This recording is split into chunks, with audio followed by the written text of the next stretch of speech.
পঞ্চগড়ের প্রত্যন্ত গ্রামের বাসিন্দা খাদিজা আক্তার করোনার সময় চাকরি হারিয়ে হয়ে পড়েন দিশেহারা, কিন্তু থেমে যাননি।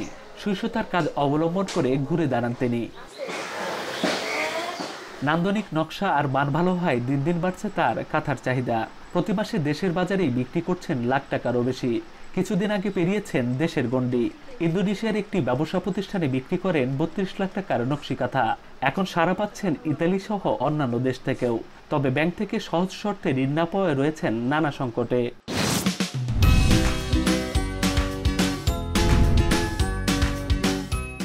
ঋণ নিতে গেলে অনেক শর্ত আছে এখানে, জমির মর্গেজ, সরকারি চাকরিজীবীর সিগনেচার, এটা ওটা, মানে অনেক কিছুই লাগে, যেখানে আমরা ঋণ খুব সহজে পাই না।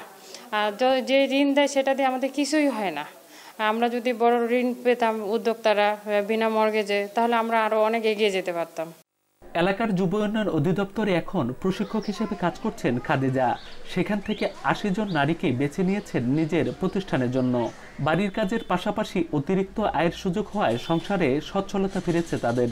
কাজের ফাঁকে ফাঁকে কাঁথা সেলাই করি, সুই সুতা দিয়ে। পড়াশোনার পাশাপাশি আমি এই কাঁথা সেলাই করে নিজের জন্য কিছু উপার্জন করতে পারতেছি। সব থেকে গর্বের বিষয় যে আমাদের কাঁথাগুলো এত সৌন্দর্যের কারণে দেশে এবং বিদেশেও অনেক বিক্রি হচ্ছে। সরকার যদি আমাদেরকে আরেকটু সহযোগিতা করে তাহলে আমরা আরেকটু এগিয়ে যাব।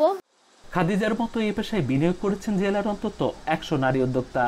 সহজ শর্তে ঋণ সুবিধা পেলে গ্রাম বাংলার ঐতিহ্যবাহী নকশি কাঁথা নতুন মাত্রা পাবে বলে আশা যুব উন্নয়ন কর্মকর্তাদের। আমরা ১৮ থেকে ৩৫ বছরের যুব নারীদের নিয়ে কাজ করি। পঞ্চগড় সদর থেকে প্রায় ১৫০ জন নারীকে আমরা নকশি কাঁথা বিষয়ক প্রশিক্ষণ দিই।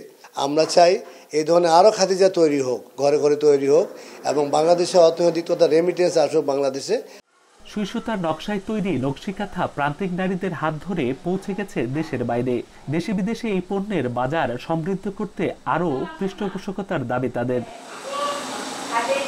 লুৎফর রহমান, এখন পঞ্চগড়।